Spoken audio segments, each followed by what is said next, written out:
Shalom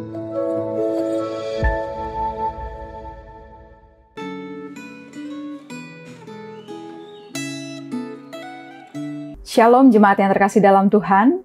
Sungguh kita bersyukur pada hari ini dapat diberikan kesempatan oleh Tuhan untuk bersama-sama mendengarkan akan firman Tuhan. Dan biarlah firman Tuhan ini yang juga boleh menjadi suluh di dalam bagaimana kita mengisi hari yang Tuhan percayakan ini. Karena itu sebelum lebih jauh dalam firman Tuhan, mari bersama-sama kita berdoa. Tuhan, terima kasih untuk segala kebaikan-Mu dalam kehidupan kami. Ya Tuhan, dengan hari yang Engkau percayakan ini, biarlah Engkau sendiri yang mengisi kami dengan firman-Mu. Sehingga rindu ya Tuhan, biarlah firman-Mu itu yang menjadi suluh dalam kehidupan kami untuk bertindak sebagai murid-murid-Mu yang biarlah boleh hidup menyenangkan dan memuliakan Engkau saja. Karena itu, ya Allah Roh Kudus, kami serahkan waktu perenungan firman Tuhan ini. Mohon juga Engkau yang menuntun kami untuk boleh tertuju kepada apa yang menjadi isi hati-Mu. Kami serahkan waktu ke depan ke dalam tangan-Mu, biarlah Engkau yang memberkati. Dalam nama Tuhan Yesus kami berdoa. Amin. Jemaat yang terkasih dalam Tuhan, refleksi Gema pada hari ini berjudul Sahabat Terbaik dan berdasar dari 1 Samuel 20. Mari bersama-sama kita membuka akan Alkitab kita. Saya mendorong kita untuk membacakan akan keseluruhan daripada bagian firman Tuhan ini, tetapi dalam rekaman ini saya hanya akan membacakan beberapa ayat saja, yaitu di ayat yang ke-11 sampai yang ke-16 dan ayat 41 sampai yang ke-42. 1 Samuel 20 ayat 11 sampai yang ke-16. Kata Yonatan kepada Daud, "Marilah kita keluar ke padang." Maka keluarlah keduanya ke padang. Lalu berkatalah Yonatan kepada Daud, "Demi Tuhan Allah Israel, besok atau lusa, kira-kira waktu ini, aku akan memeriksa perasaan ayahku. Apabila baik keadaannya bagi Daud, masakan aku tidak akan menyuruh orang kepadamu dan memberitahukannya kepadamu? Tetapi apabila ayahku memandang baik untuk mendatangkan celakalah kepadamu, beginilah kiranya Tuhan menghukum Yonatan, bahkan lebih daripada itu. Sekiranya aku tidak menyatakannya kepadamu dan membiarkannya engkau pergi, sehingga engkau dapat berjalan dengan selamat. Tuhan kiranya menyertai engkau, seperti Ia menyertai ayahku dahulu. Jika aku masih hidup, bukankah engkau akan menunjukkan kepadaku kasih setia Tuhan? Tetapi jika aku sudah mati, janganlah engkau memutuskan kasih setiamu terhadap keturunanku sampai selamanya. Dan apabila Tuhan melenyapkan setiap orang dari musuh Daud dari muka bumi, janganlah nama Yonatan terhapus dari keturunan Daud, melainkan kiranya Tuhan menuntut balas daripada musuh-musuh Daud." Ayat 41 sampai 42. Maka pulanglah budak itu, lalu tampillah Daud dari sebelah bukit batu. Ia sujud dengan mukanya ke tanah dan menyembah 3 kali. Mereka bercium-ciuman dan bertangis-tangisan. Akhirnya Daud dapat menahan diri. Kemudian berkatalah Yonatan kepada Daud, "Pergilah dengan selamat. Bukankah kita berdua telah bersumpah demi Tuhan demikian? Tuhan akan ada di antara aku dan engkau serta di antara keturunanmu dan keturunanmu sampai selama-lamanya." Jemaat yang terkasih dalam Tuhan, di zaman yang makin kesini, yang semakin individualis, orang-orang malas, bahkan kecewa dengan berelasi, maka akan susah untuk mendapatkan yang namanya sahabat. Apalagi sebagaimana judul daripada renungan kita, yaitu sahabat yang terbaik. Apalagi untuk mendapatkan yang namanya sahabat yang terbaik. Oleh karena itu, tidak heran ketika seseorang di zaman kini mendapatkan sahabat, tentunya ia akan bersyukur dan menjaga persahabatan itu dengan baik. Dan bagaimana supaya kita orang Kristen ketika kita juga menjalani persahabatan satu dengan yang lain, kita bisa menjaga akan persahabatan itu. Yaitu tidak lain ketika kita melibatkan Tuhan dan nilai firman-Nya di dalamnya. Dan itulah persahabatan daripada Daud dan Yonatan di dalam bagian firman Tuhan yang kita baca pada hari ini. Mereka saling bersyukur dan menjaga persahabatan mereka. Terlebih daripada setiap ayat-ayat yang kita baca, di mana mereka melibatkan Tuhan dan nilai-nilai firman-Nya di dalamnya. Dan itulah yang menjaga persahabatan mereka. Maka tidak heran ketika dalam bagian ini diceritakan adanya suatu tantangan, masalah di dalam persahabatan mereka pun tidak goyah. Bahkan di dalam tantangan dan masalah itu, ketika mereka melibatkan Tuhan dan nilai-nilai firman-Nya, itulah yang membuat mereka bisa saling menjaga antara satu dengan yang lain.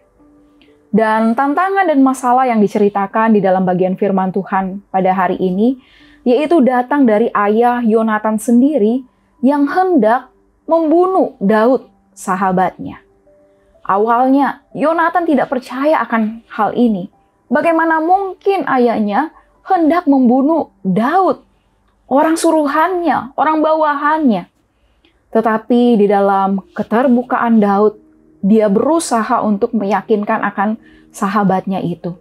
Bahkan mereka menyusun rencana untuk mencari pembuktian supaya Yonatan semakin tahu bahwa memang Saul ayahnya hendak membunuh akan Daud. Dan di dalam rencana mereka itulah, di dalam bagian ini diceritakan, akhirnya Yonatan tahu bahwa Saul ayahnya itu benar-benar ingin membunuh Daud, sahabatnya. Dengan amarah yang menyala-nyala, Saul menghina Daud dan menyalahkan akan Yonatan karena telah bersahabat dengan Daud. Dan Daud sendiri bagi Saul ayahnya itu telah menjadi ancaman di dalam kehidupan keluarganya. Dan dalam bagian inilah sebenarnya Yonatan menghadapi akan dilema di dalam persahabatannya. Apakah akan memilih Saul ayahnya atau memilih Daud sahabatnya? Tetapi dalam bagian firman Tuhan ini kita dapat melihat ketika Yonatan dan Daud melibatkan Tuhan di dalamnya, Yonatan pun sadar bahwa Daud adalah orang yang disertai Tuhan. Sebagaimana yang telah diceritakan di ayat yang ke-12. Dan Yonatan tahu bahwa roh Tuhan itu telah mundur daripada Saul. Dan di dalam persahabatan mereka inilah, meskipun Yonatan menghadapi dilema, Yonatan pun pada akhirnya dapat memilih sahabatnya Daud dibandingkan mengikuti keinginan jahat daripada ayahnya. Dan dalam bagian firman Tuhan pada hari inilah yang kita lihat, di mana di dalam bagian selanjutnya diceritakan Daud dan Yonatan pun pada akhirnya berpisah. Mereka saling memberikan penghormatan, mereka menangis bersama, mereka saling berciuman sebagaimana kebiasaan umum yang memang ada di masa itu. Dan di dalam setelah perpisahan itu, maka dimulailah pengembaraan Daud di dalam kehidupannya, yang kita tahu dari bagian firman Tuhan selanjutnya menyatakan Daud menghadapi akan kehidupan yang tidak mudah. Tapi saya percaya dalam bagian firman Tuhan inilah, di dalam kisah persahabatan Daud dan Yonatan, di dalam bagaimana dia menghadapi masalah dan tantangan kehidupan yang tidak mudah, tapi bagian ini pun yang juga menjadi kekuatan baginya, bahwa ada sahabat yang terbaik yang telah Tuhan hadirkan dalam hidupnya, dan itu pun juga yang menguatkannya untuk tetap terus berjalan bersama dengan Tuhan. Maka jemaat yang terkasih dalam Tuhan, apa yang dapat kita sama-sama refleksikan daripada bagian firman Tuhan pada hari ini? Kita bersyukur kalau dalam kehidupan kita sebagai murid-murid Tuhan, Tuhan pun yang telah menganugerahkan kita relasi bersamanya dan juga relasi dengan sesama kita. Dan bersyukur kalau dalam relasi dengan sesama ada sahabat-sahabat yang terbaik yang Tuhan hadirkan. Mari bersama-sama kita bersyukur dan saling menjaga akan persahabatan itu.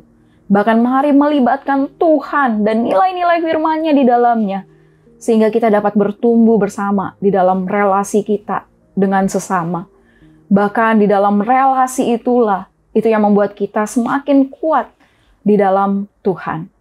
Dan kita bersyukur di dalam Tuhan pun, kita tahu bersama bahwa sudah ada sahabat terbaik yang hadir juga dalam kehidupan kita, yaitu Tuhan Yesus sendiri yang menjadi sahabat bagi setiap kita, yang mengorbankan hidupnya.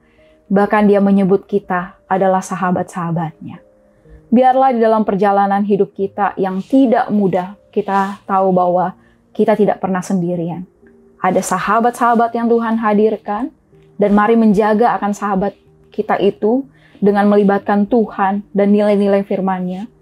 Terlebih kita tahu bahwa Tuhan sendiri pun yang telah menjadi sahabat terbaik dalam kehidupan kita. Biarlah firman Tuhan ini yang menguatkan kita untuk terus berjalan bersama dengan Tuhan. Mari bersama-sama kita berdoa. Tuhan, terima kasih untuk firman-Mu yang telah dinyatakan kepada setiap kami. Tuhan, biarlah firman-Mu ini yang menguatkan kami untuk juga boleh terus berjalan dalam kehidupan kami bersama dengan Engkau. Kami tahu ya Tuhan, di dalam zaman ini tidaklah mudah, banyak masalah, tantangan, bahkan juga struggle di dalam relasi itu nyata adanya. Tetapi ingatkan kami bersama bahwa kami tidak berjalan sendiri. Ada Engkau yang selalu bersama dengan kami, menjadi sahabat terbaik kami. Bahkan ada orang-orang juga yang Engkau hadirkan, yang menjadi sahabat terbaik bagi setiap kami. Dan kami mau bersyukur, dan kami mau menjaganya. Dan biarlah kami dapat terus melibatkan Engkau dan nilai-nilai firman-Mu untuk menjadi persahabatan yang baik, yang murni, sesuai dengan apa yang Engkau inginkan. Terima kasih ya Tuhan untuk firman pada hari ini, dan biar juga Engkau yang terus memberkati setiap kami. Dalam nama Tuhan Yesus kami berdoa. Amin.